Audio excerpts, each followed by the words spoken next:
Anupama, are we ready? Hello, good afternoon, Sunilji. Yes, we are ready. We are just waiting for us to go live. Yeah, here we are. So, good afternoon, everyone, and a very warm welcome to 30th Water Talk, being organized by National Water Mission.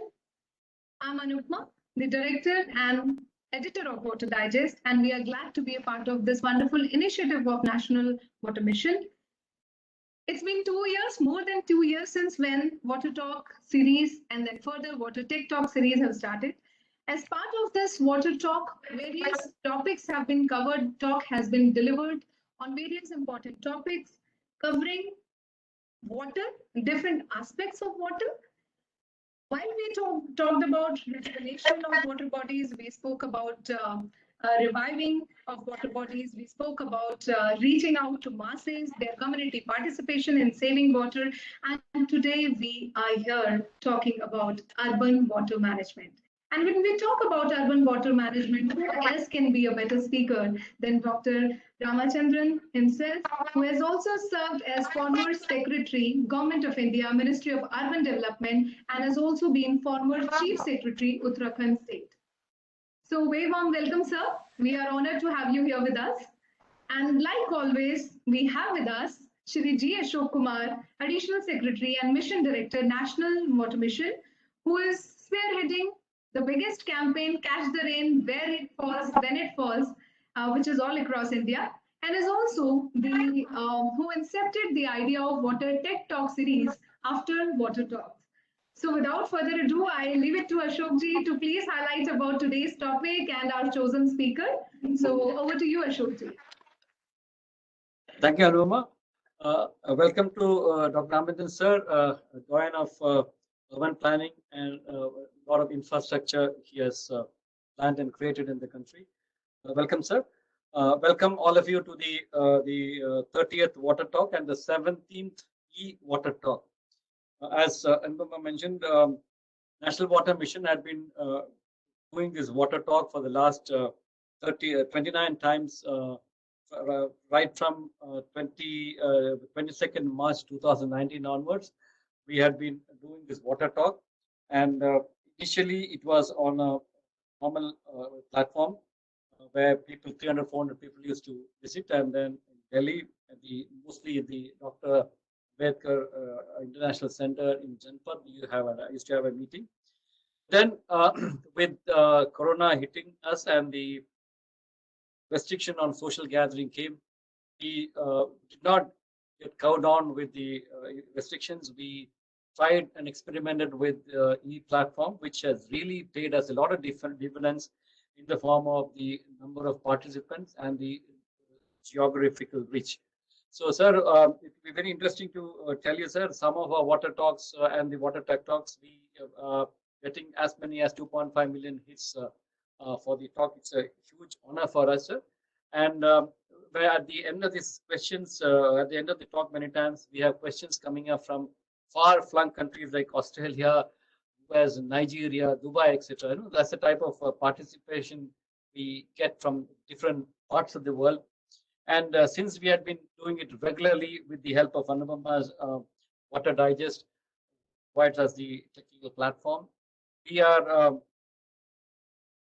doing it consistently. This has become a sort of a look forward for women, and we could have the honor of hosting many people, sir, from water warriors to the highest technology, to the highest policymakers like Mir Shah.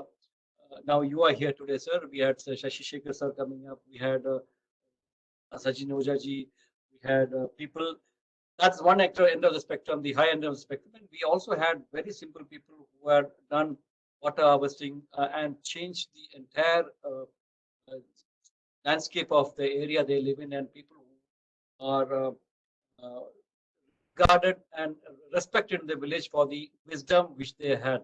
So right from, as I said, a totally unpad Gawar people to people like you with PhDs and years of experience, 38 or 40 years of experience in governance, are a part of the water talk. And that's why these water talks are very interesting, because it covers a range of spectrum. And we have audiences also from various fields, from school children to college children to college professors to urban planners to water warriors, all are part of this water talk. So this is a wonderful occasion for us to talk and ruminate over the water crisis and issues related to water. And before I get into inviting the speaker, I'll take 4 maybe 5 minutes. Sir.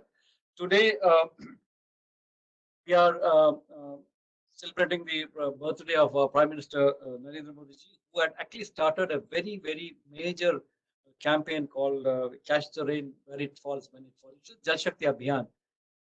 We had started 2019 a campaign called Jal Shakti Abhiyan, which was confined to 1,592 blocks of the out of the 2,800 blocks in 256 water-starved blocks of the country.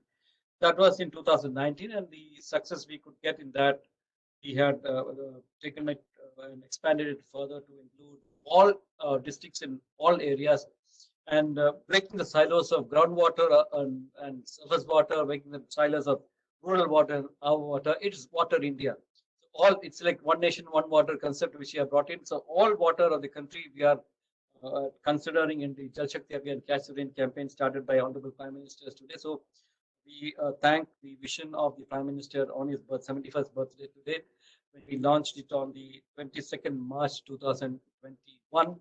And that again was a very unique launch in the sense like we had almost more than 2 lakh sarpanchas attending virtually the launch event. And PM addressed the sarpanchas virtually, and also the DMs of the country, except those states from those states where the election was was on, like West Bengal, Kerala, Tamil Nadu, Puducherry, and Assam. All of the states were in that, sir. And he also interacted with 5 sarpanchas in talk. And he also very interestingly wrote to all the sarpanchas on 25th of March after the launch. He asked me, requesting them to participate wholeheartedly, and also gave a direction to that Manrega, which is one of our major source of funding, to ensure that all money for in the Manrega in the season run up to the monsoon be used for rainwater harvesting structures. And that is the trust he had pushed in. And despite the fact that we lost about 1 month in the second COVID, and PMs getting busy with the vaccination picking up, we have done more than 38 lakh structures in the last 3 months. This is a phenomenal number of work which is done in the short time. Jal Shakti Abhiyan 2000, we had done about 5 lakh structures, but this time we have more than 38 lakh structures in the last 3 months, and spent more than 45,000 crore worth, out of which 43,000 crore alone is from the Manrega, and the urban sector and the corporate sector has come in. This movement has really got the momentum because we had built up from January 2021 onwards, with the help of Jal Shakti, the Nehru Yuva Kendra. We had Nehru Yuva Kendras operating all the districts of the country. They were brought into the awareness campaign, and nearly 2.5 crore people, they have got involved in the preparing ground for this Jal Shakti Abhiyan, and that is what we had achieved it. And we also had a meeting other day with industries and the fund providers, NGOs of the country. They are also willing to and coming forward for catching the rain.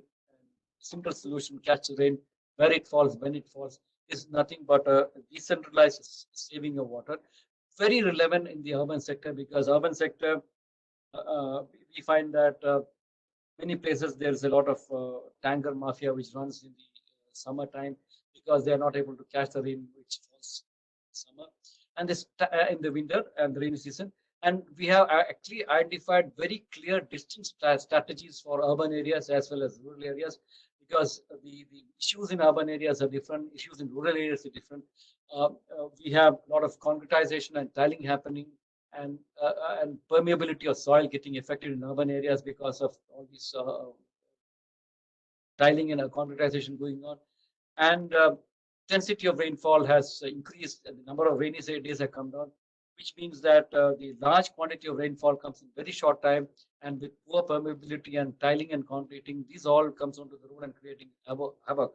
So the Catch the Rain campaign addresses two major issues: one, the availability of water during the summer, and also the urban floods. In winter season, rainy season, we are very familiar in the last couple of years.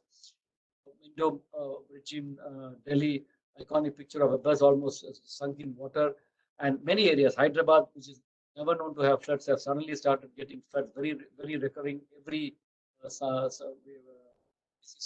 So we are offering this as a solution to mitigation of the urban floods, as well as increasing the water table and a decentralized capture of water. And the second one, which we also in the campaign taken up, is the identification of the water bodies in the cities. We requested the collectors and the DMs and the urban municipal commissioners to identify and earmark the boundaries of water bodies, and then give it to the public to put pressure to remove the encroachment, and the encroachments removal for the channels as well as the water bodies are taken up. And also we are taking up that all the rainwater harvesting structures built so far to be maintained, because we have done many rainwater harvesting structures for roofs, etc., in the buildings, but that was just for getting the occupancy certificate. After this certificate, we find that many people are not maintaining it. Leaves are falling in the path and then choking, and harvesting structures which go down, send the water down, are not getting cleaned up. So we had also mentioned a drive to have social auditors appointed by the municipal bodies to check up the existing rainwater harvesting structures and get their maintenance of those things done. We are also pushing for grey water management, because this is one source of water in urban areas. Because urban areas, we supply a lot of drinking water, but then many of them, say 80%, comes back as sewage. And there is a tremendous opportunity of using this grey water also to recharge the groundwater, plus the sewage water, which can be treated and substituted for potable water in the non-potable purposes. In urban areas, there is a challenge of the ROs wasting a lot of water due to this rejection of the water body. So we are looking at recycling of water, reuse of water, and these are the strategies which we are looking for the urban area. So you are the man, sir, to talk about the urban. You have so much of experience in water sector, and you are also the one of the person initially when the Catch the Rain started, who had offered your support. And I'll remind you of that small bit you had given, sir, on the Catch the Rain campaign. Can you play that bit? After that, I'll introduce sir. But can you play that bit, Saman, where sir had endorsed our Catch the Rain campaign?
Thank you, sir. That was sir in virtual mode, where he had supported this campaign year back when, and then pushed this campaign to a greater heights. Sir, with all your permission, I now introduce Ramendran sir, Dr. Ramendran, who was the Secretary of Ministry of Urban Development in Government of India for almost 4 years. He's an IS officer of the 1972 batch Uttara UP cadre, and later became the Chief Secretary of Uttarakhand. He worked almost 38 years in government, and a lot of work is done in the infrastructure structure.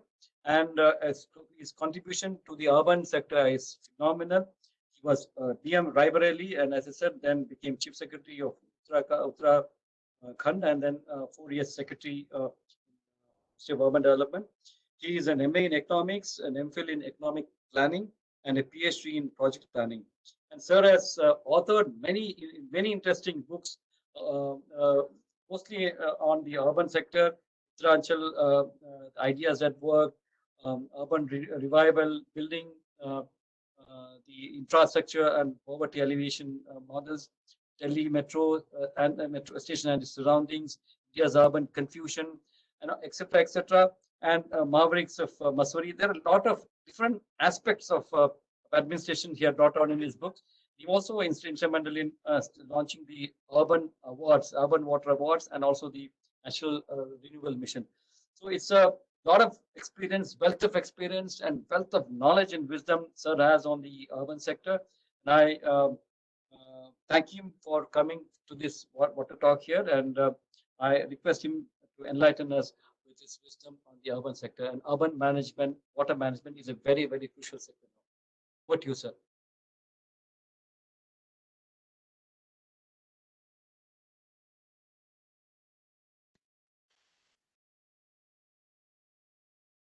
You can hear me, right? Okay, okay. Thank you, Mission Director Sri Ashok Kumar. You have been good enough to sort of enlighten me on what has happened during these different talks. First of all, I must compliment you, the National Water Mission, for continuously having these talks, especially at a time when we are out mostly homebound. So I think it's even more interesting to know about these things and to understand about these things. And 30 talks, and I'm privileged to be the 30th speaker on this topic. Mostly we have been covering the larger water mission. I always remember when we talk about urban water, it's only one segment of the larger water scene, so to say, because you look at rivers, water, the requirement for the country, industrial use, this, that, and all that, in which urban becomes only a small segment. But that is an important segment. And as you rightly emphasized, Water Digest as your partner, and it has been my privilege to know Anupama also, who is devoted to this particular subject. It's very rarely people take up topics like this because these may not be very popular topics as far as magazines are concerned. But there is so much material which come out through the Water Digest also. And I'm once again grateful for giving me this opportunity to share thoughts on what the urban issues are. I should caution the viewers or listeners that I'm not going to talk about very many new things. Many of what I say, it may look like, oh, this is known to us, but what is the way forward? That is the way we all tend to look at. But it's also important, like the water talks have focused on the entire gamut of issues and what needs to be taken care of. And especially as Mission Director just now mentioned, having water warriors, involving people from villages in the process. These are all the critical elements of building up a campaign and moving in a certain direction as far as the agenda of water is concerned, because we tend to take it lightly. And when we take it lightly, we are not aware of what the consequences are going to be. And I think this task you have undertaken to enlighten, especially the generations or the younger generation, about what it means and where we need to take precaution, that is very important. Now, people may ask, why is this segregation between rural water and urban water? Quite often, those who are familiar with our government system, we tend to say that rural is one subject, urban is a subject, another subject. It has to be so because the way we work, whether it is at the center or at the states or at the local body level, The urban local bodies deal with subjects matters relating to specified urban areas. The panchayats deal with matters relating to their particular village. So when we look at it from that context, we have to look at urban water slightly differently. And also because the heaviness of the problem in the cities and towns is much more complex compared to rural areas. I may not be making a light statement. In the rural areas, people have some sort of access to water, and people are generally used to even walking a couple of kilometers to fetch water, which scenario is now changing because of the Jal Jeevan Mission rural. But in the urban areas, it is not. So everyone is there, or most of the people who are residents in the urban areas are there to earn a living. So it's a question of getting up, getting ready, and getting on with one's work. And in that limited time, one has to have access to one's basic requirement of water. How does one get that? Many cities have the arrangement of piped water supply. It's good to know about that there is water supply available in cities, but when we go deep into the subject, then we come to realize that yes, water supply is there as an arrangement, but does everyone have the required access to his or her basic requirement of water? That is the key issue. And then when we move on to another area, who does this water management? Again, we have a complex area in our country where some local bodies themselves, when I say local bodies, I'm referring to the municipal corporations or municipal council or the town areas and the like, they themselves do water management. In certain states, it is a centralized body like the water authority or the water board, which manages water supply. And earlier there used to be what is called a public health engineering department. In some states, it has been merged into the water board or water authority. And when we look at the state scheme of things also, urban development could be one department of subject, public health engineering could be another department of subject, water body could be water authority or water board could be with a particular department. So there is this truncated arrangement as far as the state is concerned. And I think during these talks, this would have got highlighted. When we look at the requirement of water, whether it is rural or urban, for a state, the water requirement as a whole comes up. Do we have a proper agenda as to what is the requirement or what is going to be the future requirement? That becomes critical in the scheme of things, and that becomes more relevant for urban areas because generally we are committed to provide what is called a general supply of 135 liters per capita, that is per person every day. That is the commitment which is made, but whether it is being maintained or not, that also becomes an issue.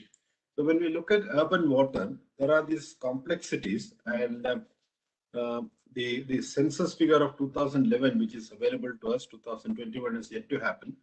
As per 2011 census, 71.2% of urban population had water facility within their premises. Now, here there is a new scenario emerging. Of the people living in the urban areas, 2/3 have water facility within their premises, which means 1/3, something like 29%, do not have access to water within their premises. Of this 28.8%, 21% have this facility near their houses, meaning within 100 meters. That is how the census classifies it. Whereas the balance, about 8%, have it beyond 100 meters.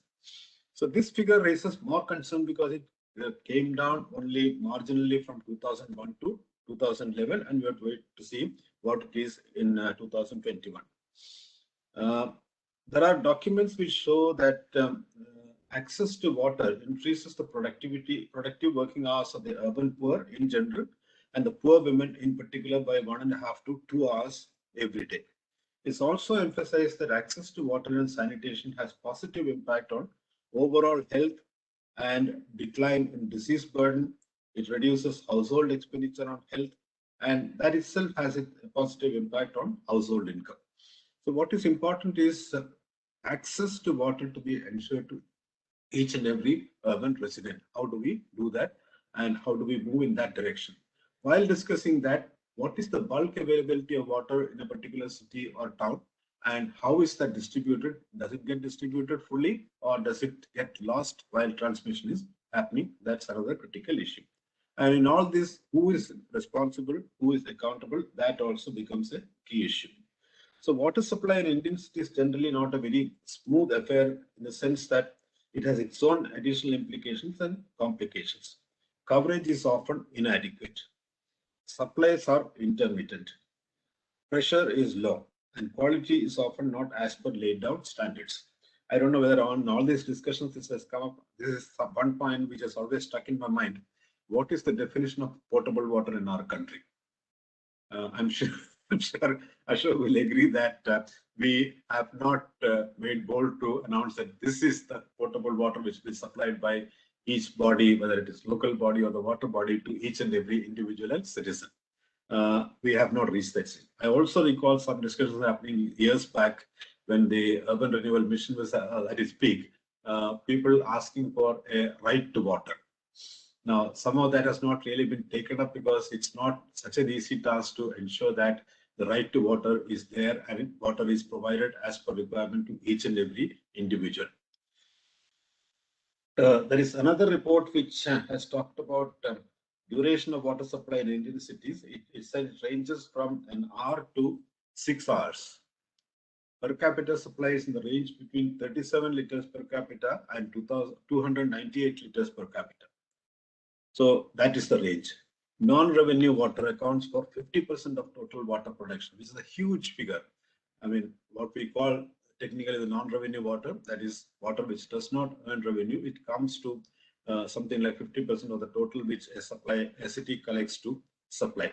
Most Indian cities do not have metering or regular billing based on consumption, and 70% of leakages are from pipes providing consumer connection.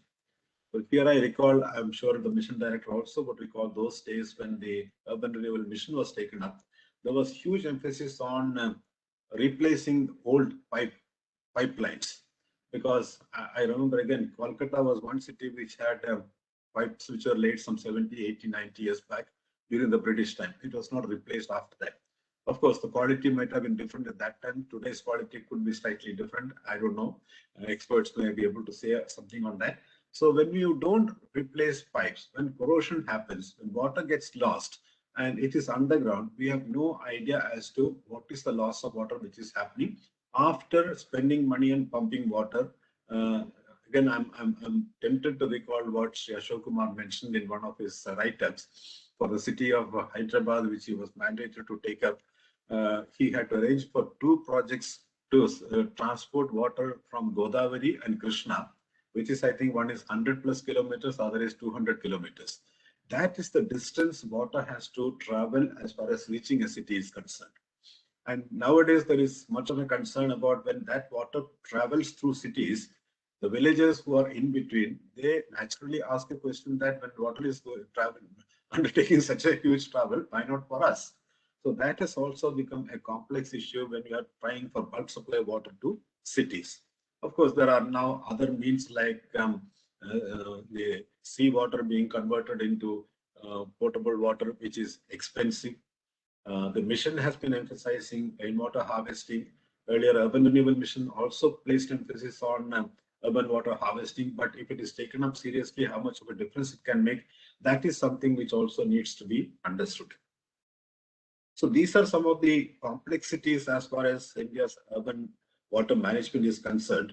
And the subject has not received due attention, mainly because there has been no focused effort to look at its management issues and opt for such policies which would help address problems effectively.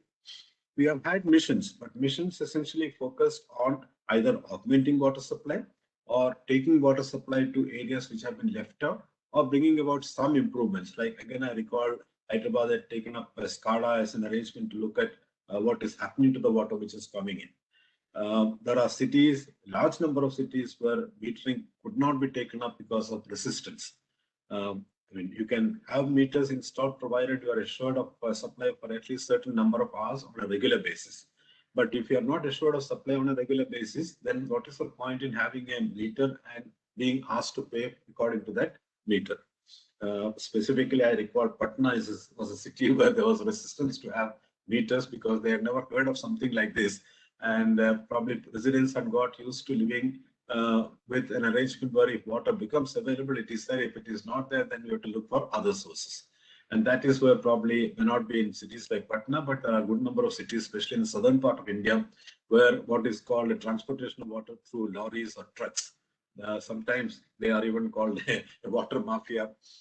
then bottled water. These are all further developments for those who can afford as far as access to water is concerned. The question is, what happens to the slum resident in a city? What happens to someone who does not have an address?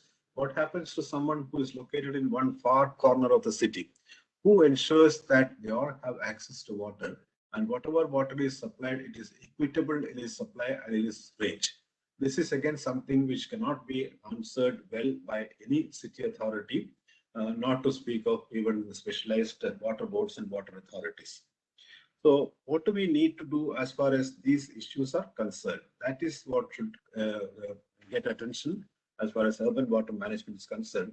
Very broadly, I would say present system what we have, that should be better managed, efficiently managed, bring down wastage and loss of water, or bring down non-revenue water substantially. There have to be targets. Now, people may start laughing when we talk about targets for NRW reduction and things like that. That reminds me, years back in London, when water supply was privatized, the water utility which was mandated, they have to sign agreements with the government for every year that this is what I'll do during the year. So in one of the annual reports, what they had mentioned was that as far as I think wastage reduction is concerned, they had committed to reach 100% or 99.9%, but they could reach only 99.2% or 3% or so. So they gave an apology to the public that I could not reach this target and there was this gap. And because of this gap, I'll continue my effort during the coming year, but I'll compensate the people for what they have lost because of that. That is the type of commitment which comes about when a water utility decides to perform properly. We have issues whether water should be in the public sector or water can have private participation or not. It has only just started. The first key examples being that of Nagpur and Hubli Dharwar, where because of World Bank projects, private participation in water supply has started. And Nagpur went to the extent of having a pilot project first to range for 24/7 water supply, and then upscale it to the city level. And probably that showed that even with the water which becomes available, it is possible to supply water to city residents on a 24/7 basis. Again, I recall, pardon me, Ashok, I go back to some of my days when 24/7 in Nagpur was taken up. I had made a visit once to the city and I spoke to some people on the street. What is the difference to just come about? So they said, yes, anytime I open the tap, now water is available. But I know if I leave it open, I have to pay for that water.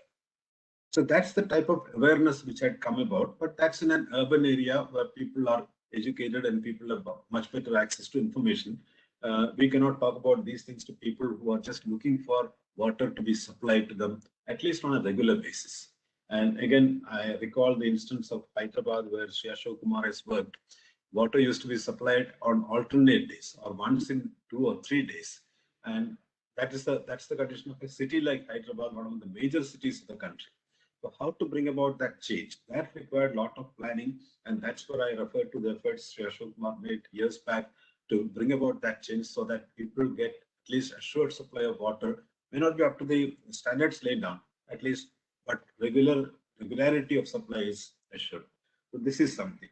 So what needs to be done as far as management is concerned, I'll just list some of the points which are key, which have been emphasized again and again in the scheme of things. First is clarifying the mandates of water supply and sanitation service providers, which could involve decentralization, improving autonomy and accountability, clarifying what are the responsibilities of the service providers, have proper operation and maintenance. Now, when it comes to proper operation and maintenance, I know when people who are working with water bodies are listening to this talk, they could say it's easily said and done. But where do we find the resources for proper operation and maintenance? And here I would like to take an example of the Kerala Water Authority, the state I come from. So I hope it's appropriate to refer to that example. I'm referring to their annual report for the year 2019-20, and they have listed some of their main activities. Of course, the Kerala Water Authority caters to both the urban and rural areas, so it's a mix. So in the main activities, they have made a reference to non-revenue water management activities. They are not making a clear statement as to what is it that will be done to address the issue of non-revenue water, and where will it reach at the end of the year. So they did not have the capacity to cover that point. And that is one authority which manages something like 1,020 water supply schemes in the entire state, which benefits something like 2 crore plus people.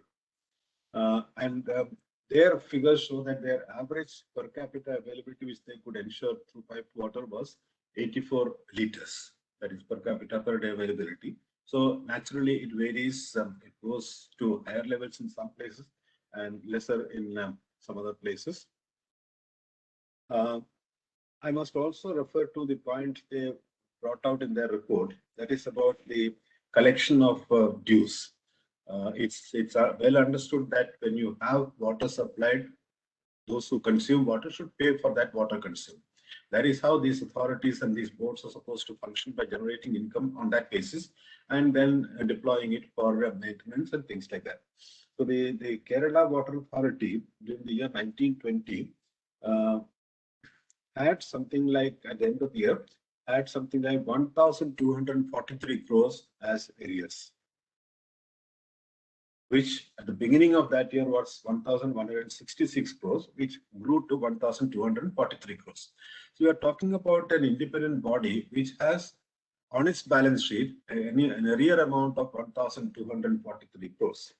So how are these bodies supposed to find resources for proper operation and maintenance? Apparently, what happens is whatever funds become available, that is deployed for some amount of maintenance, and that's it, and they leave it at that.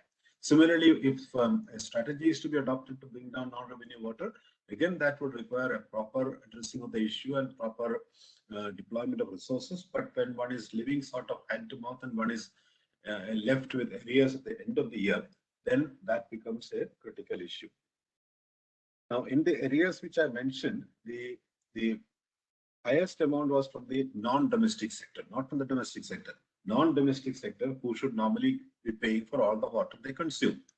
And domestic was only 262 crores, whereas non-domestic was something like 970 crores.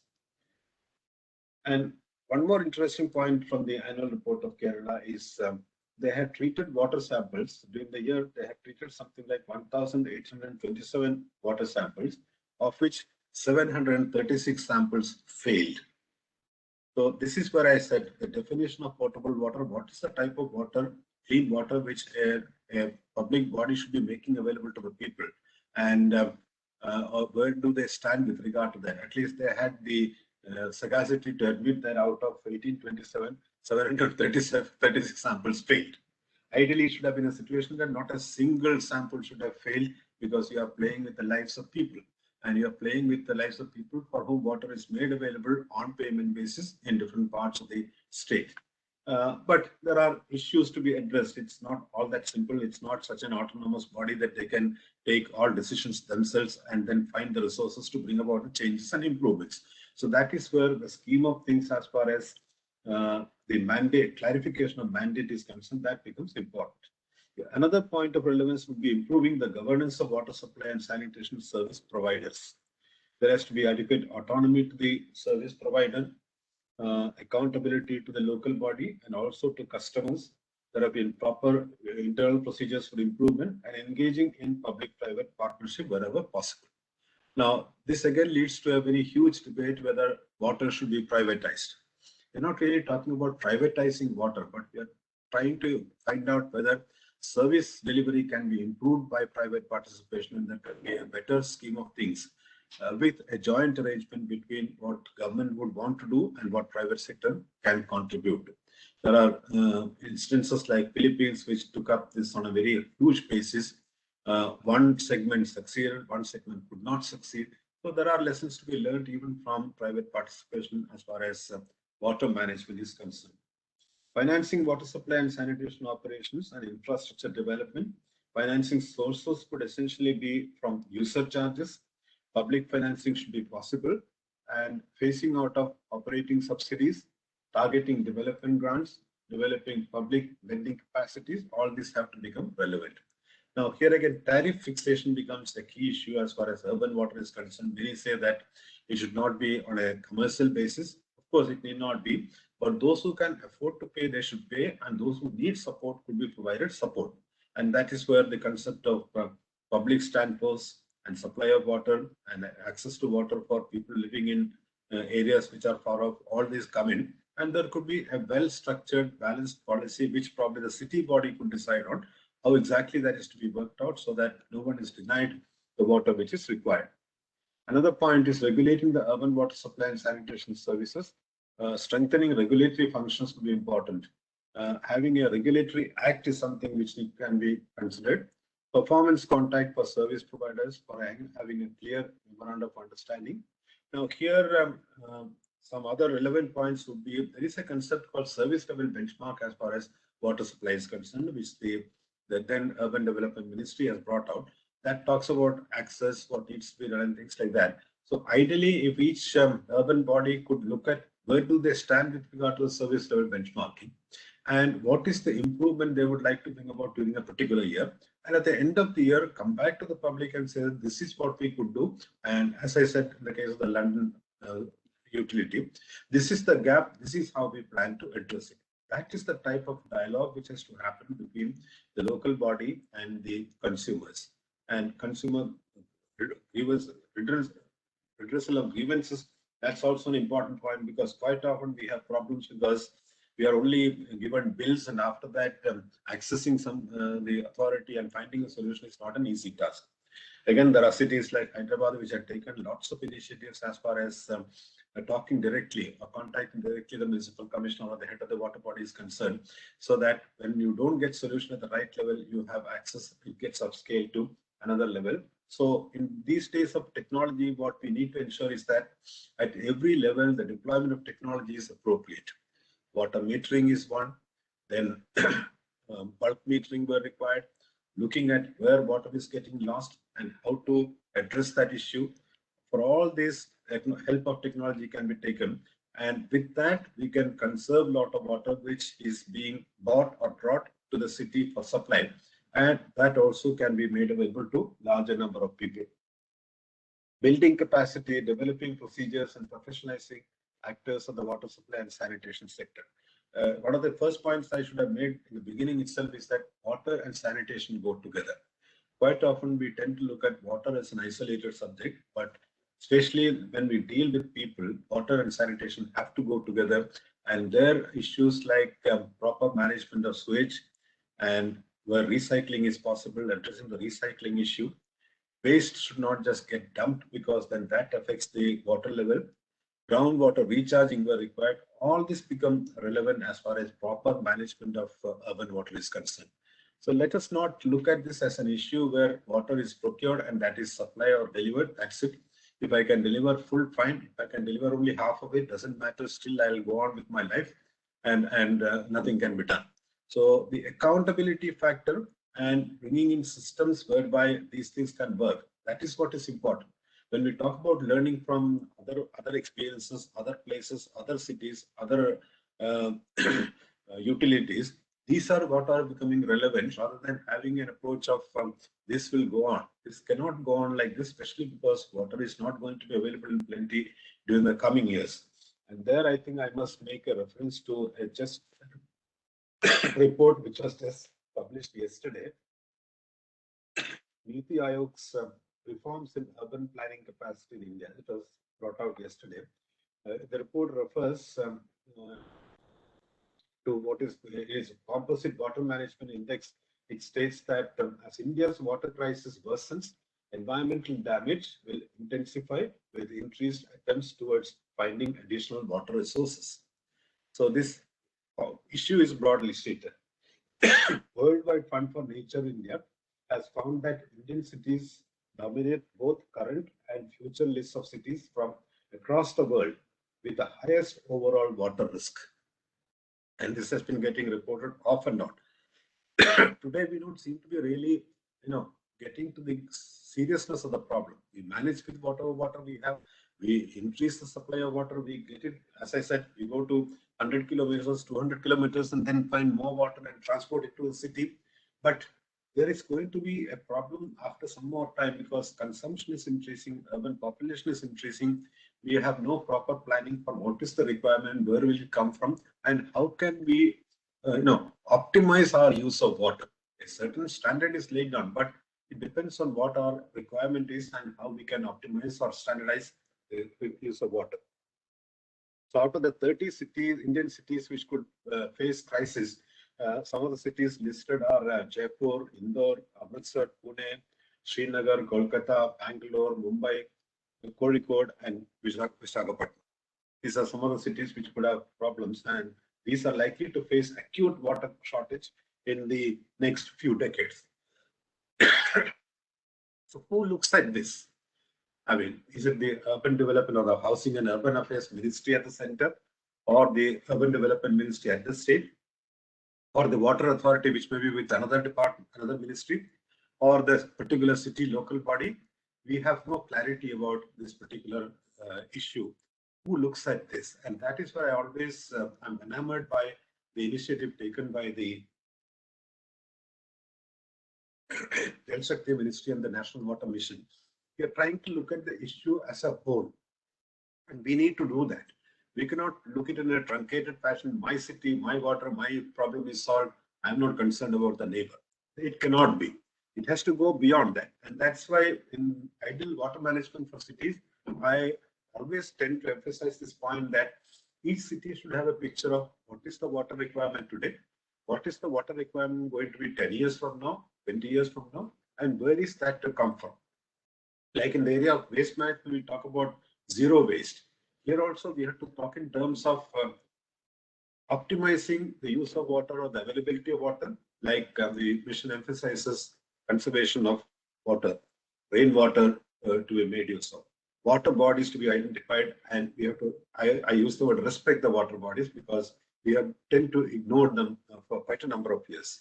So we have to have all this in position as far as an overall environmental balance is concerned and additional sources of water are concerned. And then it's a question of making water available in the most appropriate manner in a treated way and with a body which is accountable to make this happen with wastage reduced, access and equity both addressed very well.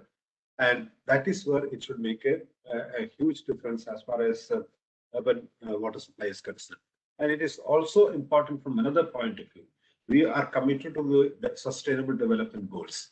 Goal number 6, I think, if I remember correct, talks about ensuring availability and sustainable management of water and sanitation for all. We are committed to that.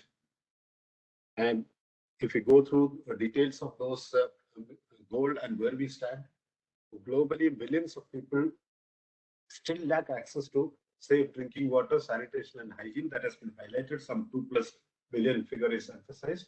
And our commitment is by 2030, achieve universal and equitable access to safe and affordable drinking water for all.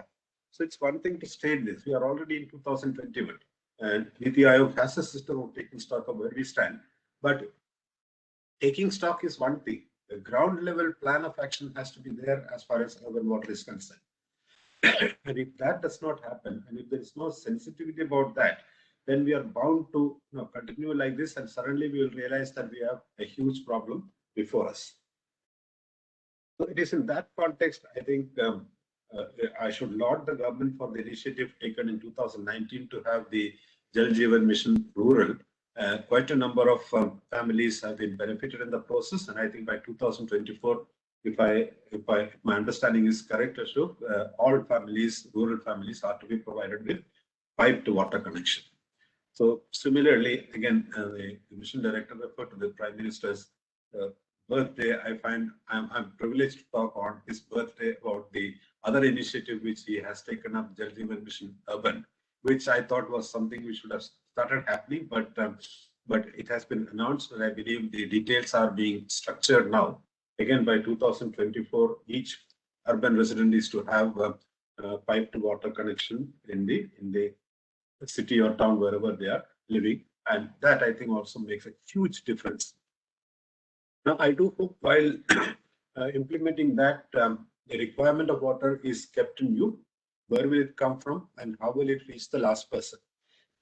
Because quite often those who are residents of towns and cities, we are aware of the fact that as I said in the beginning, we talk about figures of this much water has been distributed.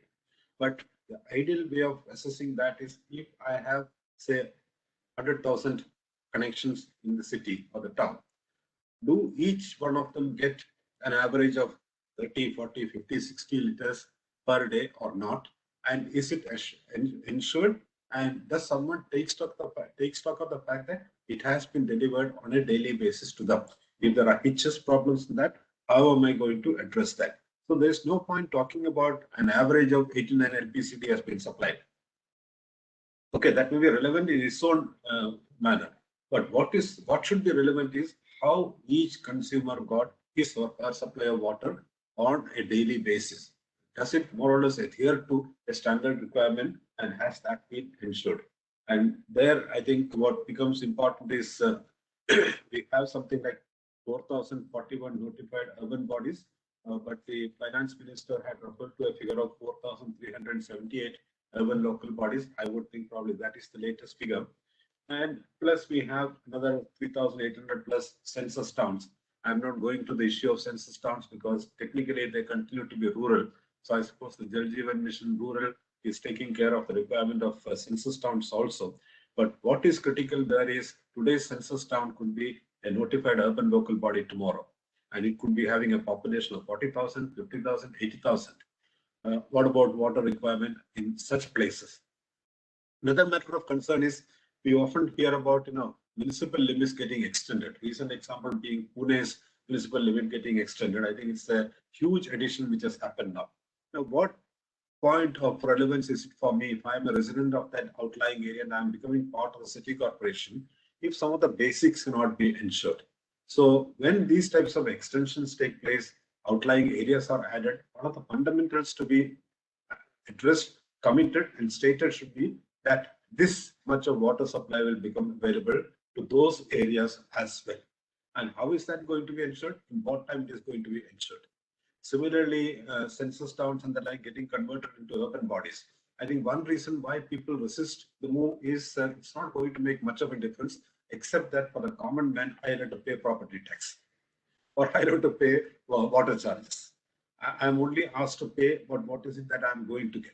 So I think any policy decision about either converting a census town into a local body or adding outlying parts to a big city should simultaneously have a provision of what are the improvements which will come about as far as basics. And in basic services, water becomes most important, waste management and things like that. If that also gets addressed, then there is some sense in bringing about these changes. So that also becomes critical in our water management scheme of things.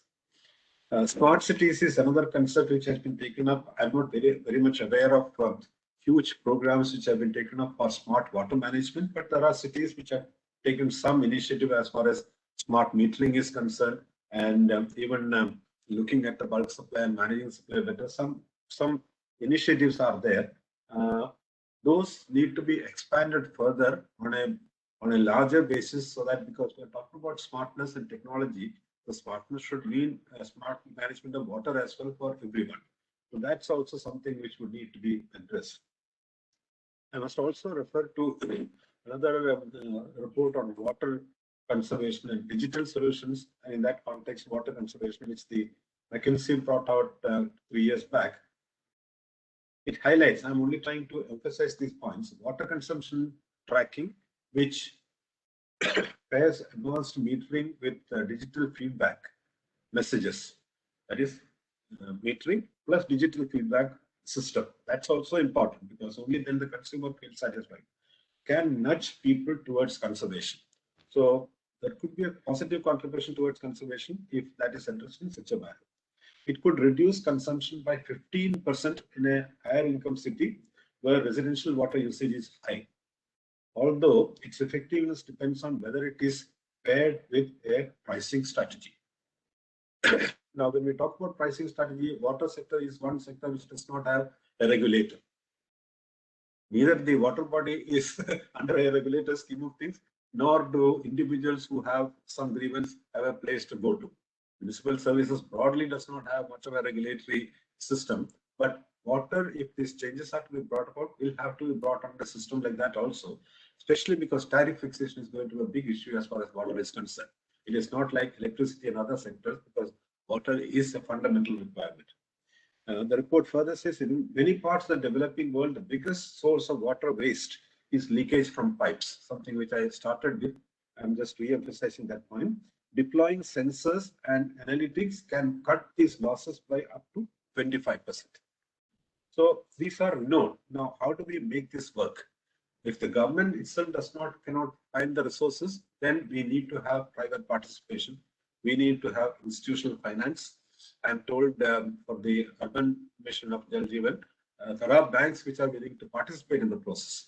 So if there is indication of changes which will come about and changes for the better, changes which will be in better management of the water sector, then I'm sure there will be participation possible from financial institutions also, so that these much required investments which cannot happen over a period of time can really happen.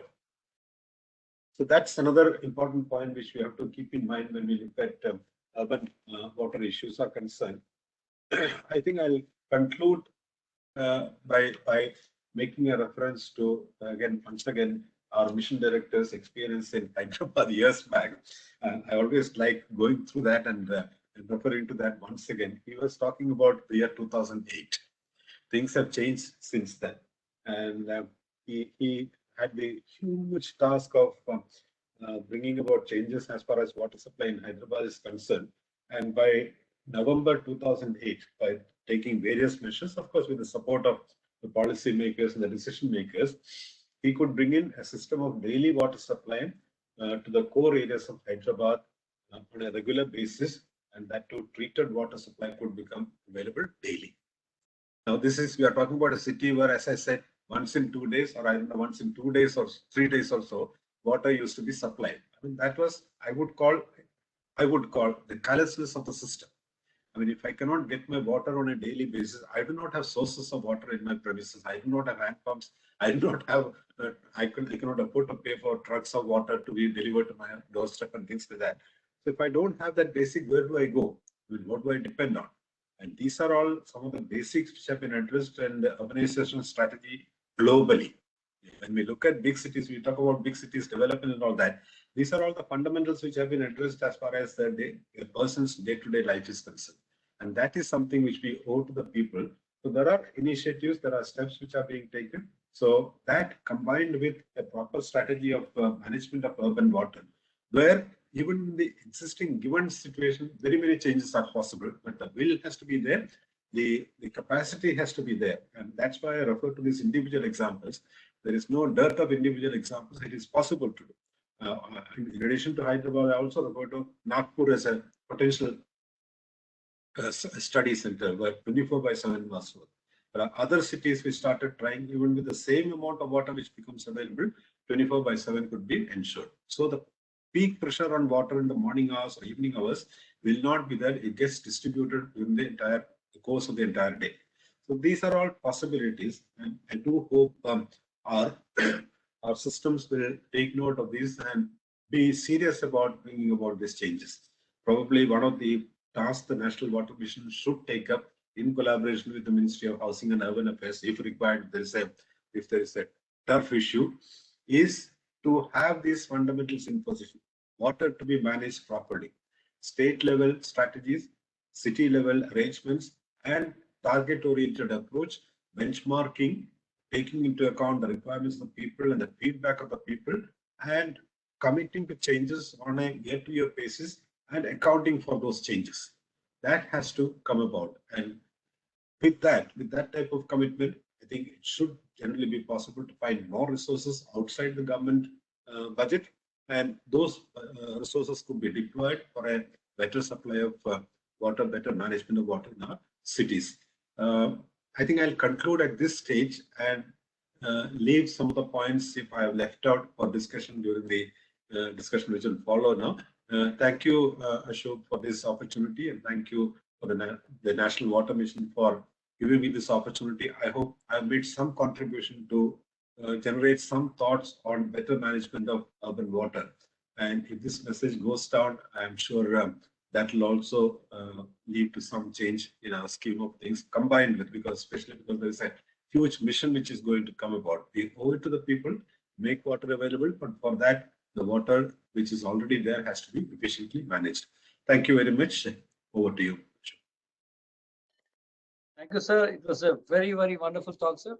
And you had covered almost the entire gamut of the issues on the urban sector, which are very unique to urban sector. The non-revenue water, the governance issues, the service benchmarks we put up, the absence of regulator, the pricing issue, and then the compulsion or the responsibility of the water bodies, of the bodies, urban bodies, to ensure that the proper service is maintained, and a huge lot of issues associated with the water supply scheme, the leakages, the quality aspect.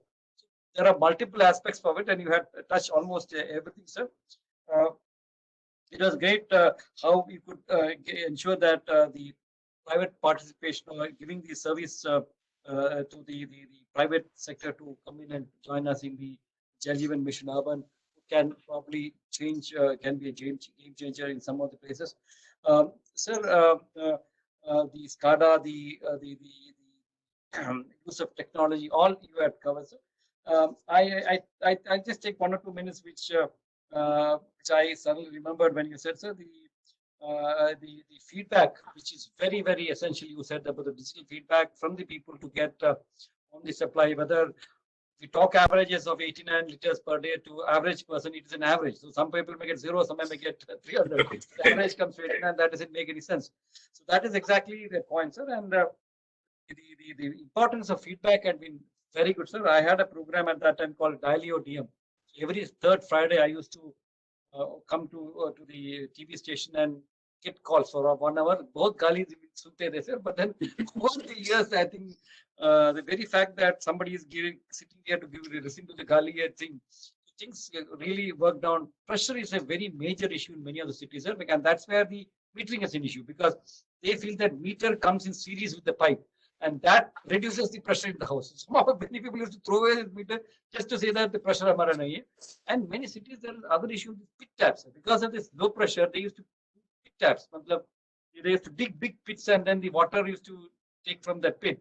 And that is where the contamination used to come, sir, when we are actually supplying water in for 2 hours or 3 hours. After that, suddenly there's a vacuum created in the pipe when the supply stops. This reverse vacuum used to suck in the sewage water. In many other cities, this water pipeline used to go into the same stormwater drain or to the nearby the sewage drain, and probably sewage is also let into the stormwater drain. All these issues were there.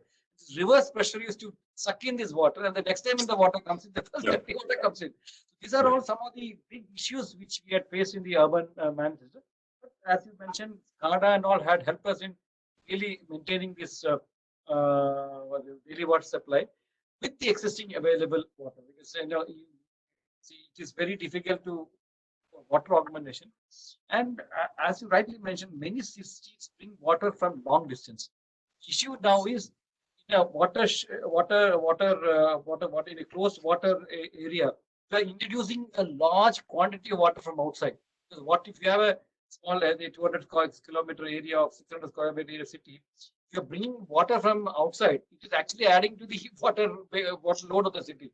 Yeah. And that actually, I found that in many places, urban is an age issue because of this additional water which comes in, and the water which is falling there as rain is not getting able to get into the ground because of the low permeability. These are things which happen, sir.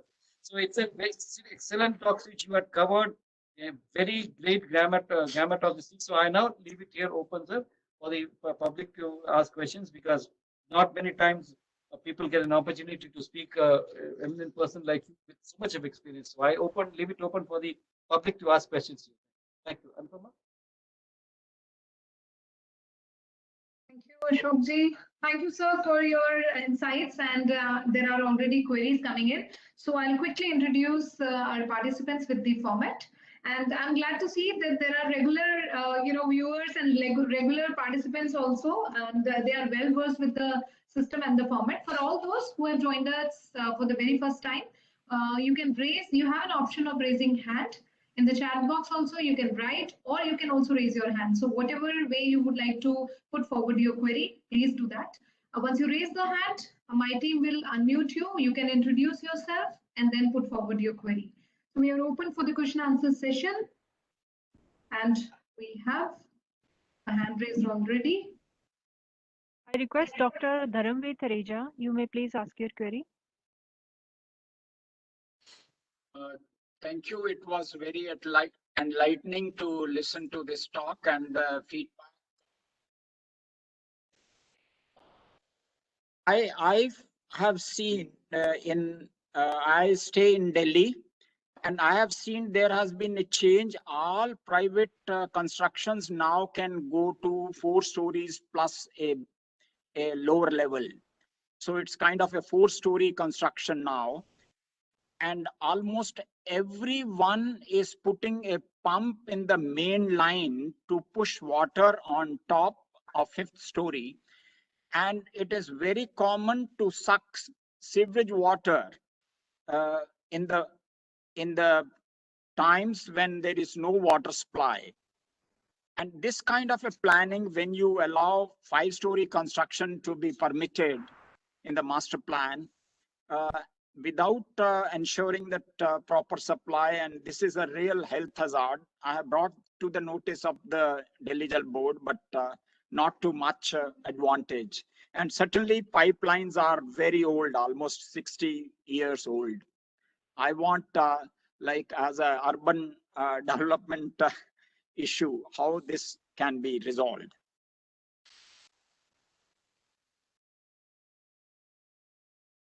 Okay, sir, would you answer, sir? Should I respond? Yeah, there are 2 parts. I'm somewhat familiar with the Delhi situation, having lived in Delhi and worked from out of Delhi.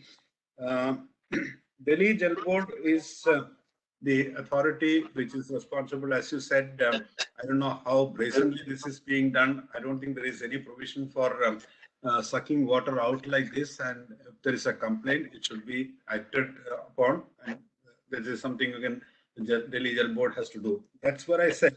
If the competent authority does not act, what does one do? One goes to the next level, maybe the Chief Minister, but Chief Minister himself used to be the chairperson of the Delhi Jal Board. I don't know whether it is so today. So that is where the provision for a regulator becomes important. When you have no access to relief when you raise a complaint, then you should be able to go to another level. But I suppose you will have to pursue with the present system in Delhi since it has come to your notice. As far as construction, permission for construction and things like that is concerned, see, we have pressure on our land also. So that is why elected governments in Delhi or whoever is responsible come to decision to convert the earlier ground plus 2 into what is that, parking plus 3 or 4 or whatever it is, stint plus 3 or 4, whatever is the recent decision.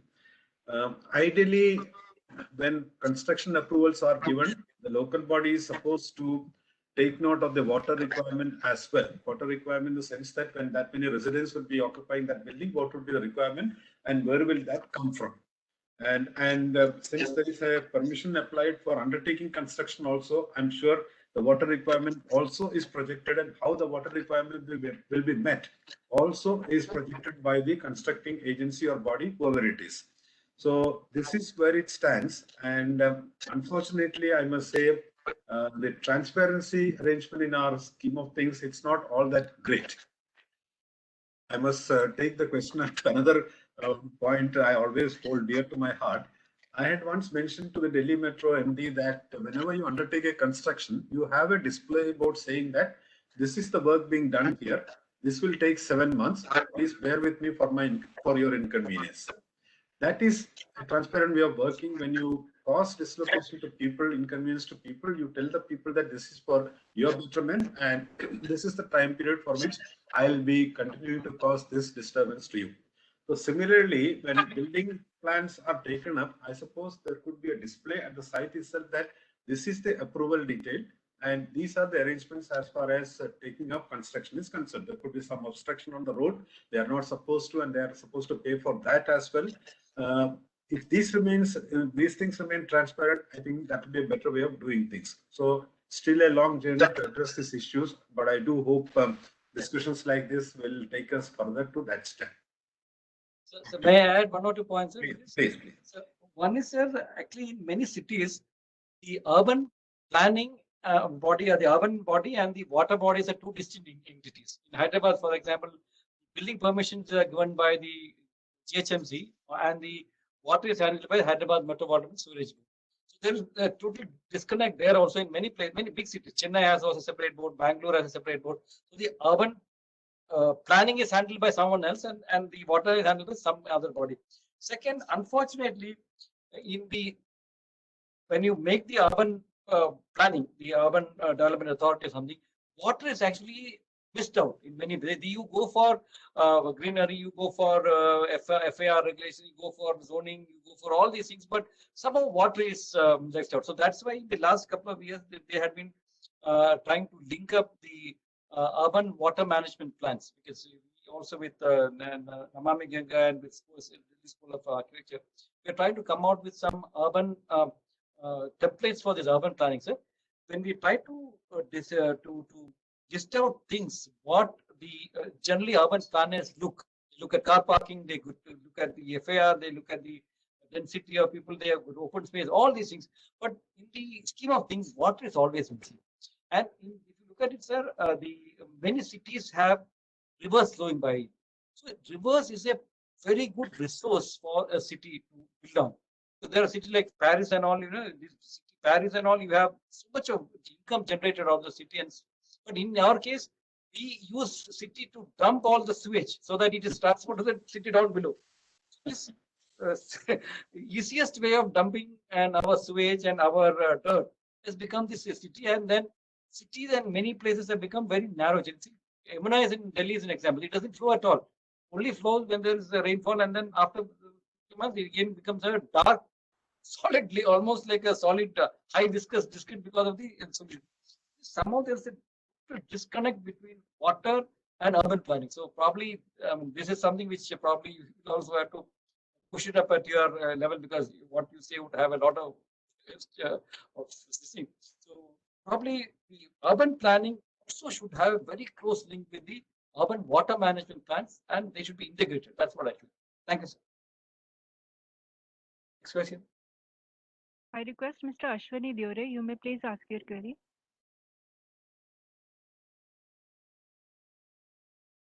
Hello.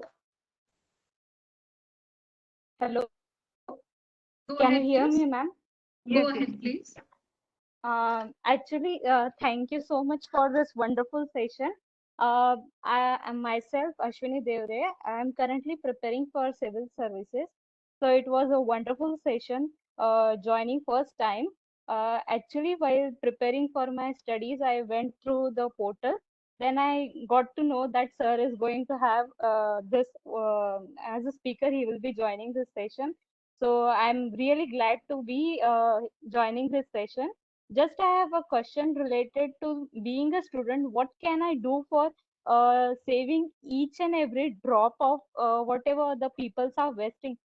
Means on a regional basis, what can I do to prevent and do precautions of each single drop, whichever peoples are wasting in my around society?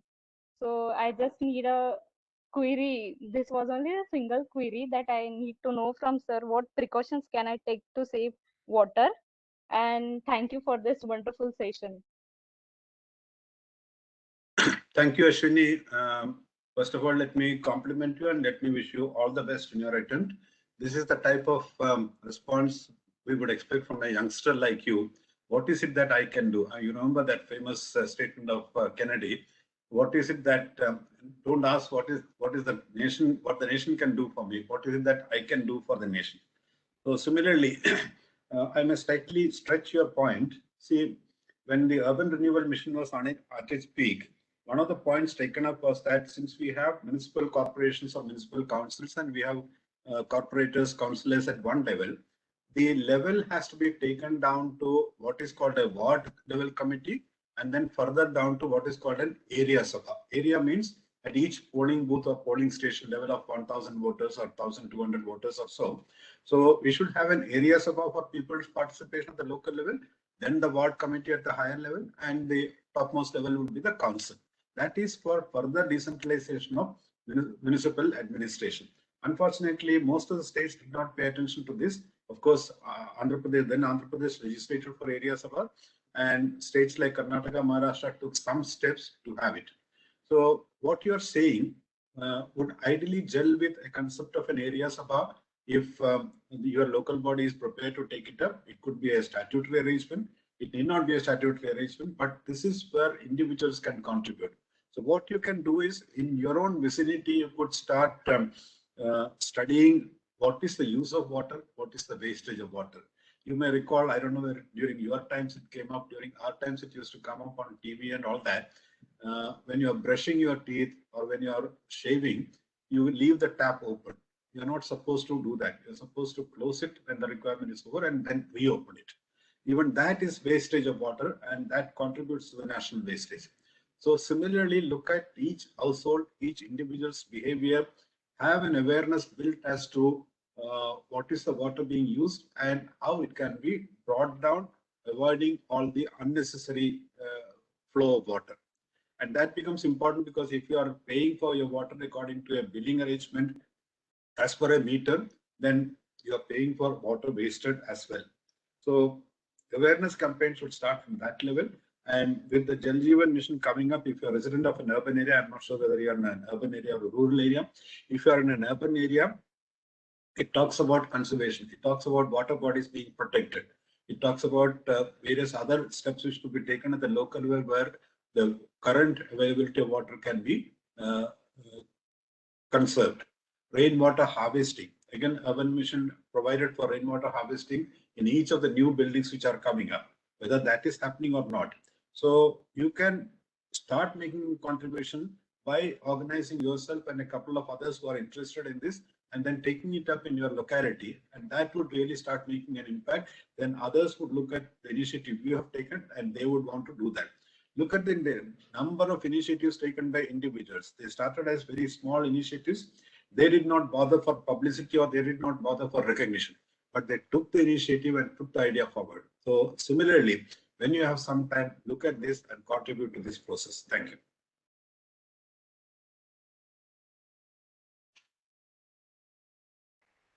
There is a message which has come in the chat box, and it's by Mr. Paritosh Tyagiji. And he's saying, is it desirable and feasible to convert intermittent water supply to 24/7 water supply? Nagpur showed the way, but why replication is not adequate? The will has to be there. It could happen only in Nagpur. It could happen only in Hubli, Dharwad. Why can't it happen in all cities where bulk water supply is sufficient? That is something which will have to be undertaken as a study. Often I may not be able to say that. Even if it is intermittent supply could be due to a particular problem.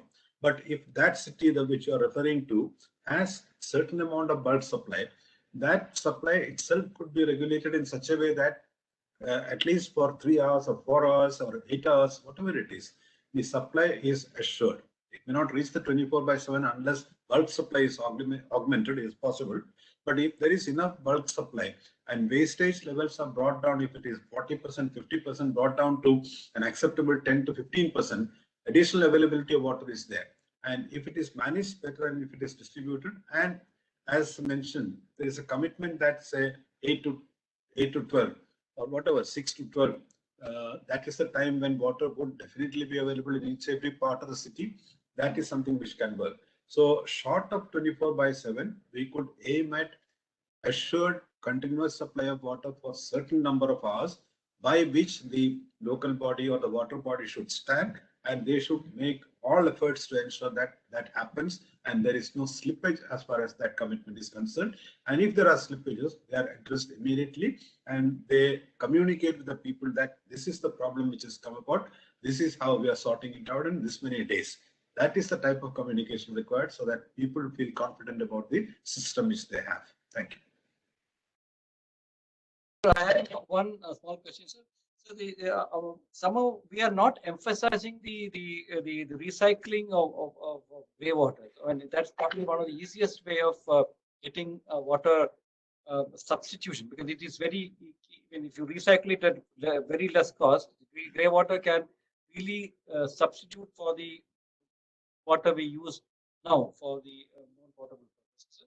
And also the example of cities like Surat. Sir, they are getting as many as 140 crore rupees with the sale of the treated water. I mean, as you are aware, sir, many of these cities, the water supply boards are suffering because of no pricing and no pricing, and with 50% NRM, they don't get any money to sustain the expansion part or sustain the supply even. But then the models which have shown in cities like Surat and all, which Gujarat state particularly, they have banned permitting groundwater or river water for any industrial purpose until the get a certificate from the local municipality that the treated water is already sold out. That type of arrangement, because that can really help us in getting a lot of saving a lot of non-potable water and a lot of money for the. Why is not picking up, sir? This still reuse of water and recycling of water. Unfortunately, recycling has not really got any place in our agenda because, I mean, because of our traditional mindset also, it is dirty water, we cannot use it. But I'm sure most of the viewers must be aware, Singapore is one classic example where they were first dependent on water supply with their neighbor Malaysia. But they came to a situation where they produced their own water. And probably many of you must be aware what is called new water, new water or new water. That is water recycled and water made available. And Singapore today, a couple of years back, became self-sufficient as far as the requirement of water is concerned. So there are these possibilities. I recall my days when in Bangalore, recycling of a wastewater project was to be taken up, the resistance which local people had to that idea. So it has not really become part of our scheme of things. When we face more shortages, probably we'll get tuned to that. Also, we have to take up large number of such projects in different parts of the country where wastewater gets recycled, and it is demonstrated that recycled wastewater is as good as any other water or potable water. So that message has to come about. Our demonstration impact has not been so much that people can start believing that. That's a shortcoming we have. I'm not sure, Amrut, whether such projects are being taken up now. But again, the states have to drive this agenda because these things cannot happen just like that. Unless there is commitment, I mean, each state should probably take up 1 or 10 projects or such projects and show to the people that this is possible and we need not waste this water and we can have water. And there are many places where, if not for drinking purposes, it is used for almost all other purposes. When someone talks about washing of cars, someone talks about gardening and all that, for all these purposes can be used and we need not waste. Even the construction example, which the first questioner mentioned, such water could be used. We need not, rely on the pure water, so-called pure water, which is being supplied through pipelines. So these possibilities are good, but then there should be a mechanism for taking advantage of these. And that is important. Like, in the case of fly ash, we say fly ash can be put to various uses, but fly ash should be available near a cement plant or near a road which is under construction, directly put to use. It won't be transported to 500 kilometers because then the cost becomes high. So this has to be brought about, and that is where, as part of a larger proper water management strategy, the recycling of wastewater has to figure in the scheme of things. And there has to be some sort of mechanism whereby people are motivated to use it. I would say if it is potable level, it should be potable, but other than potable, it should be done. Thank you. One more point is on the rampant use of ROs. This is a thing which has happened in the last 5 years or maybe 10 years. And we actually supply, because I feel very pinch about it, because we supply a highly value-added water to this system. In Hyderabad, we get water from 100 kilometers and 200 kilometers. We treat that water, chlorinate it, remove all the bacteria, and then pump it to the houses. And we find that it is being taken to the RO first, and 50% of the water is wasted there. So there's a huge loss of water in the ROs. I mean, I don't know what are your views on it. How do you counter it? Because he cannot compete with big actors and Sachin Tendulkar's on advertising. Yeah. Yeah, I think this again gets related to a mindset change because people probably have this impression that it's the safest water use, especially, I mean, when one is a patient and things like that. That also is because the water which is being supplied through our pipes, there is no guarantee about that. And as I said, if a government authority itself admits to failure of so many samples, that speaks volumes about the way it is treated and delivered. So that is why I would think there has to be an active discussion in the direction of what is the level type of water to be supplied by a authorized body, and they should maintain that. And they'll have to make all efforts possible to ensure that that type of water is delivered. So once we reach that stage, then probably slowly, steadily, we can get out of the system or scheme of things where we depend on these other sources. I'm sure you are familiar with some of the Western countries where the tap water itself can be directly taken for drinking. I mean, it's so safe and so pollution free or whatever it is. But that guarantee is there. We haven't reached that stage yet of ensuring, providing that guarantee. And when it's a question of life, I think one naturally tends to opt for these, and that has become a very flourishing industry. Most unfortunately, it has its other implications also. Probably we need not discuss those those parts now. Unfortunately, as I said, the lorry or truck mafia, if I may call it a mafia, or the body, plus the water bottle body, these are all surviving or flourishing because of the lacuna in the system, which need to be addressed. Sir, I also would like to ask just few things that these are like my queries, and I thought I also utilize this forum and put forward my queries. So, sir, it's about wastewater recycling only, and there are leaders like Israel who are treating almost 90% of their wastewater is being treated. When it comes to India, 37% maybe the percentage.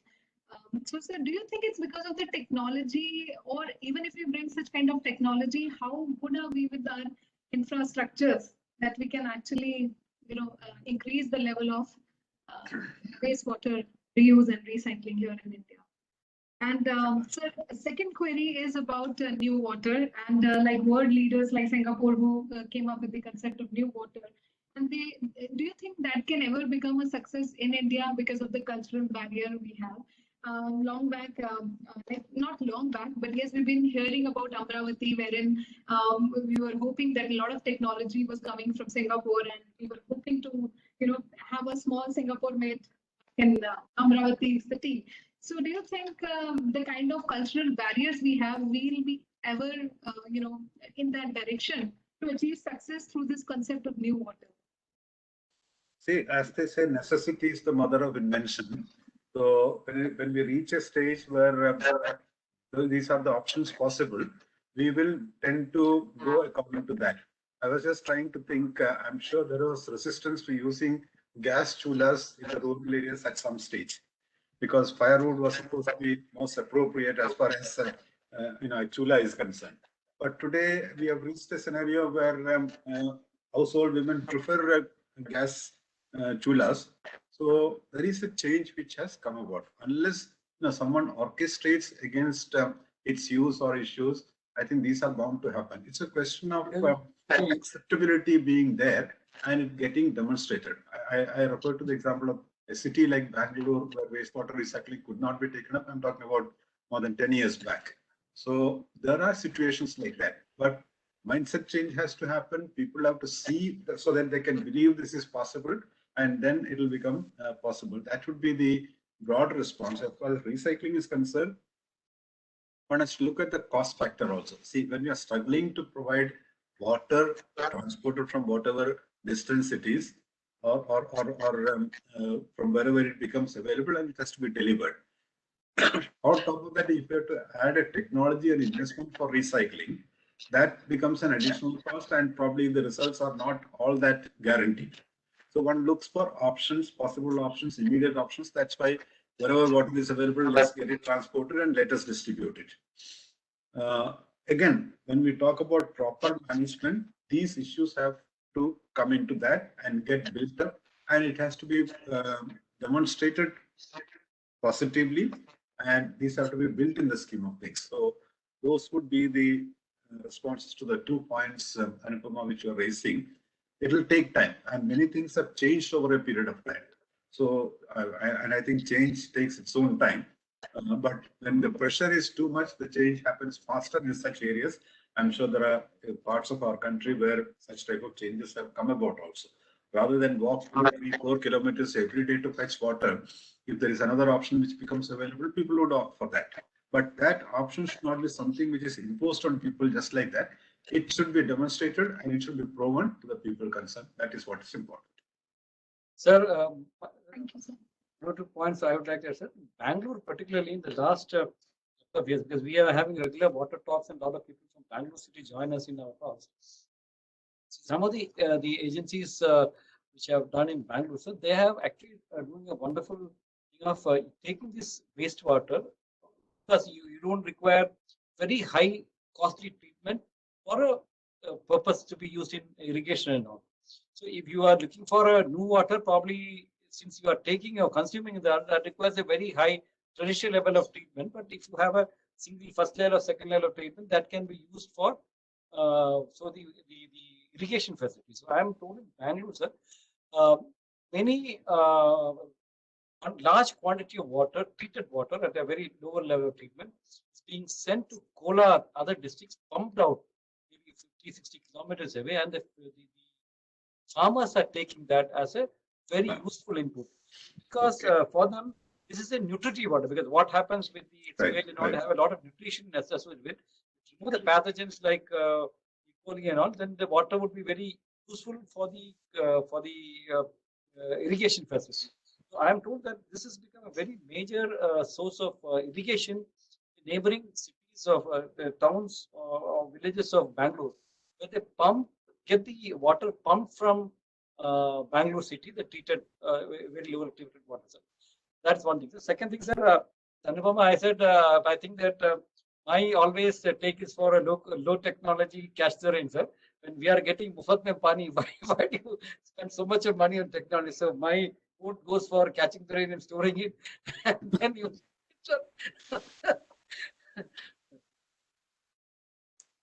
Ashok sir, in fact, there is one query which has been put forward to all the panelists, and Mr.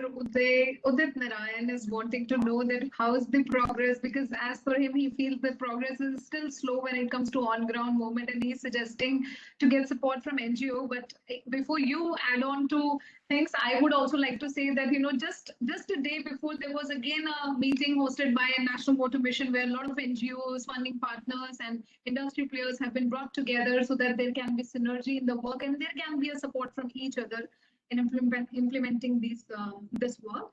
But still, I think Ashok sir, you would like to answer this. No, I see that Catch the Rain campaign is not a Sarkari campaign. It has to be a public campaign. It is a Jana Andolan, and everybody has to catch the rain. So that's where NGOs, private sector people, and everybody gets into it. And the very concept of decentralized storage is getting people involved in. Otherwise, government or contractors can build huge dams and then fill dams to store this water. So when we talk about decentralized storing of water, it is basically involving everybody to do that. So NGOs and even CSR all have a role to play in this campaign. Second is sir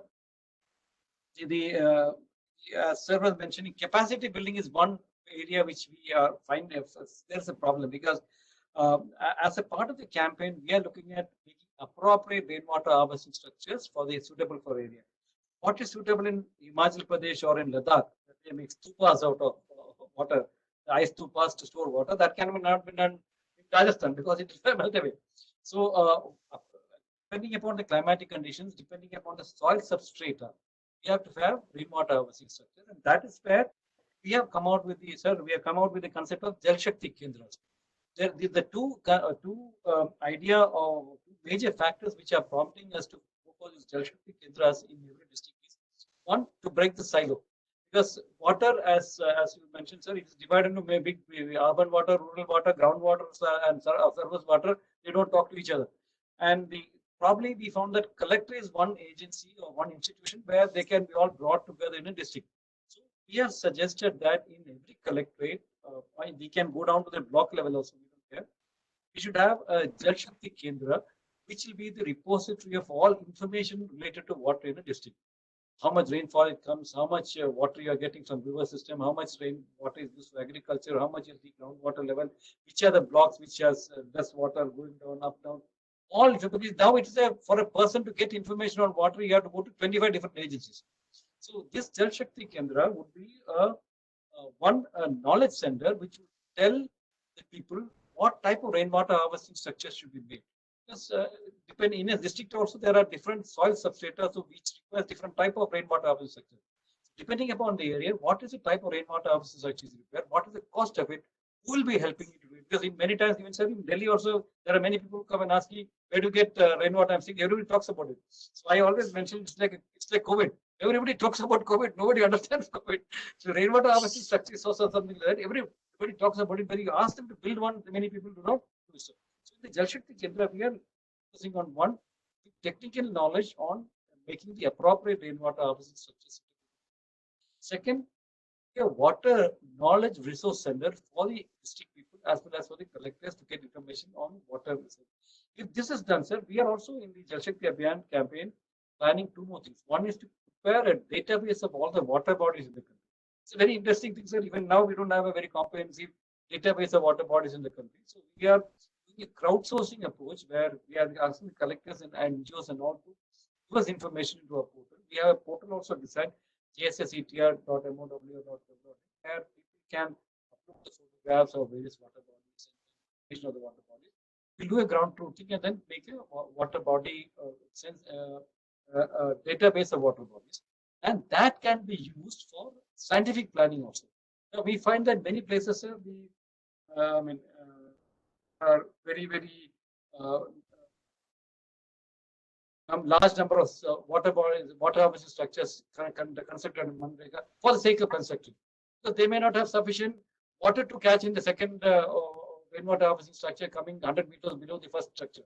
But still, for Manrega, they want to spend money or want to make money out of it. They do constructions without any scientific basis. So we are trying to use this database of the water bodies and the water harvesting structures for an action plan or a scientific preparation of conservation of water bodies. That is when the next Manrega works come up. We'll check up whether there is sufficient water available. These are two things which are also part of the Catch the Rain campaign, Jal Shakti Abhiyan, which we are doing. And as we were telling, participation of NGOs, and it is not the copyright or patented of National Water Mission. Everybody can contribute, everybody should do it, and we also say that you also can add the work which you have done to our portal so that contains information of all water bodies, because I had found that many NGOs like Art of Living, the a lot of NGOs who are the Tata Trust, the Pani Mission, they're also doing a lot of works with water with their corporate funds, and many municipalities also doing the work with their own funds. But they don't get reflected somewhere. So that's why we want to have a water database of water bodies. So where water body NGOs making what can be part of the water body, and that could be a database of all water bodies in the country, not of all the Sarkari water bodies in the country. So I would say. I request Udit on please use your influence to get your NGOs working there, your school children nearby, college children nearby, Western Welfare Association in cities, find together and work for a cause. It's not a Sarkari campaign, it is a people's campaign, so everybody can be a part of it and make this a success.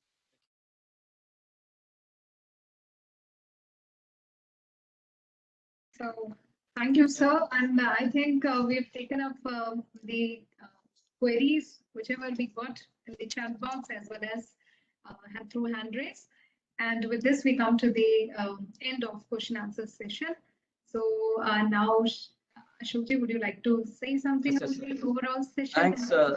Thank you, sir, for your wonderful initiative. Before that, Ashok, if I may, Sir. I fully endorse and support your point about the water resource center. That is something which is lacking.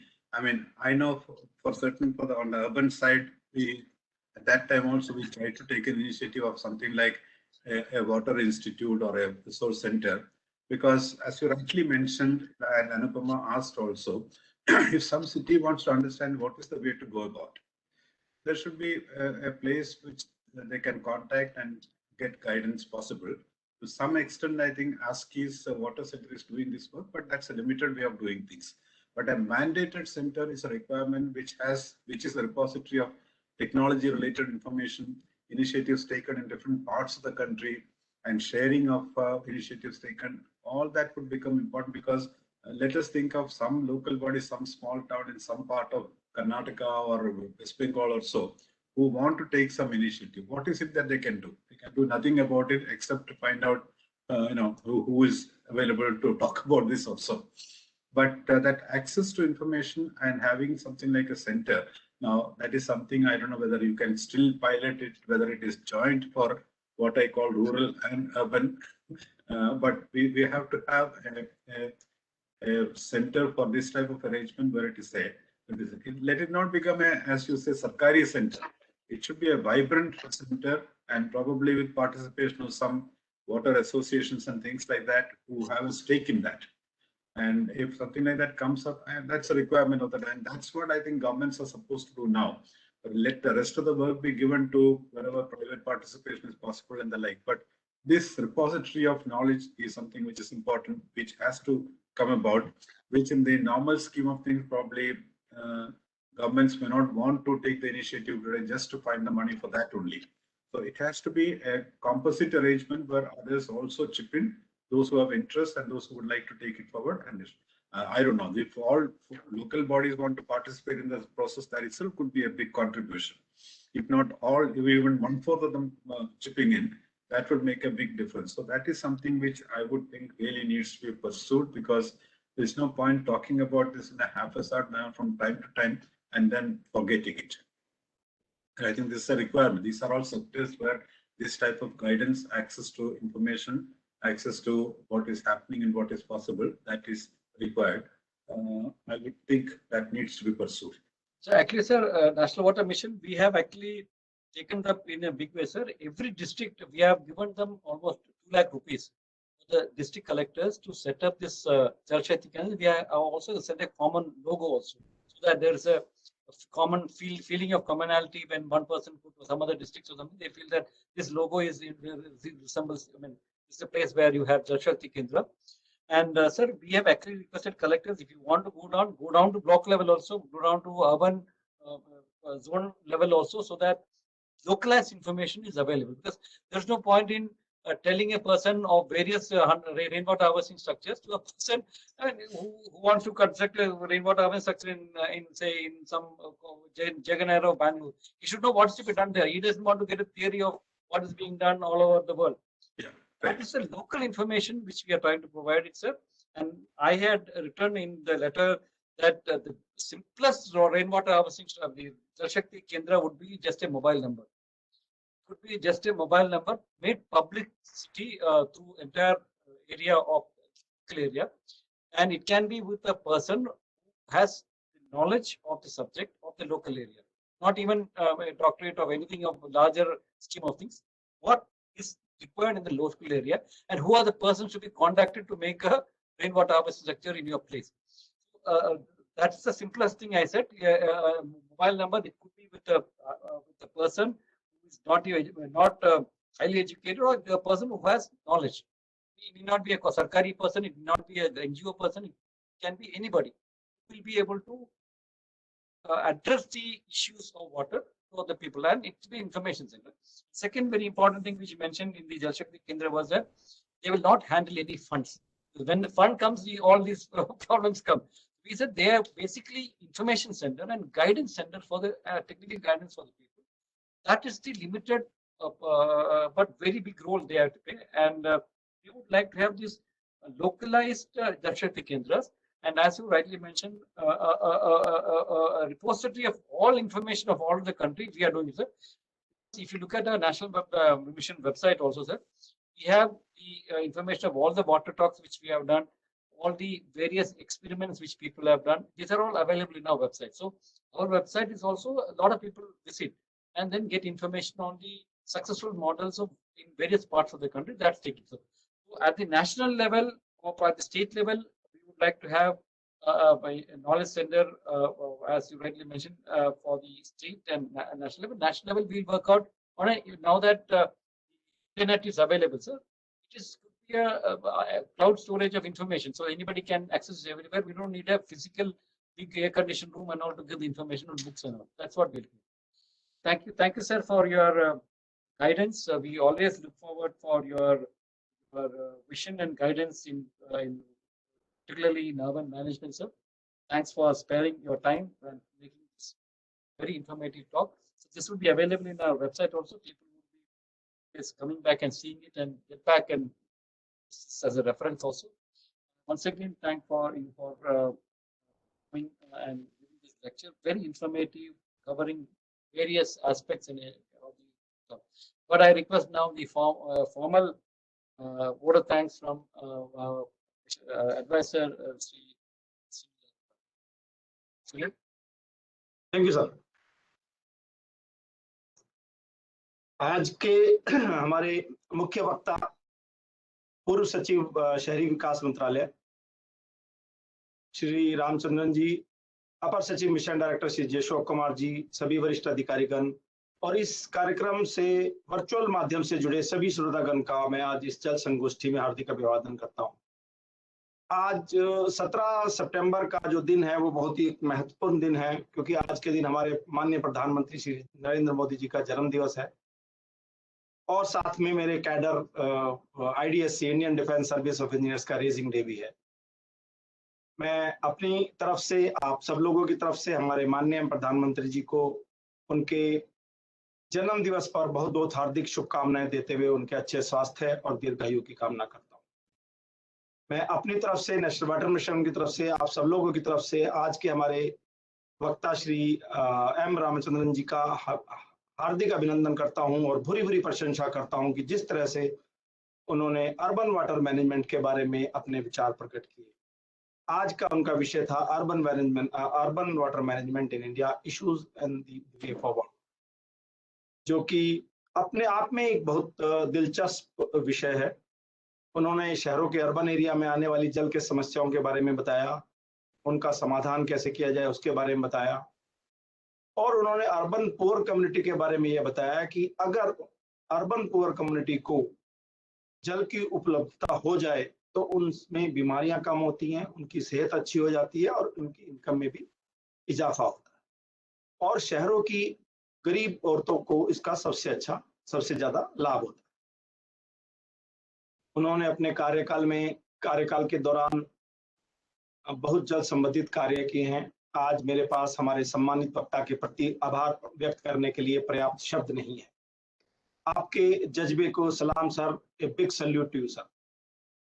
मैं श्री अशोक कुमार जी का भी आभार प्रकट करता हूं और हृदय से धन्यवाद करता हूं जिन्होंने आज की इस जल संगोष्ठी में शिरकत की और जल Shakti Abhiyan catch the rain के बारे में अपने विचार प्रकट किए।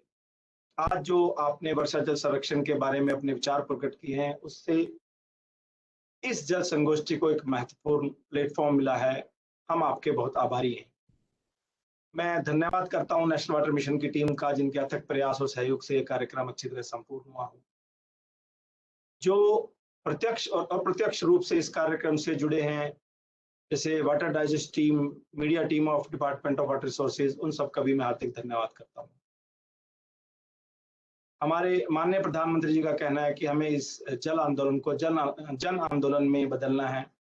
माननीय प्रधानमंत्री ने 22 मार्च 2021 को जल संरक्षण के लिए Jal Shakti Abhiyan catch the rain campaign को लॉन्च किया है, जिसका मूल मंत्र है catch the rain where it falls when it false.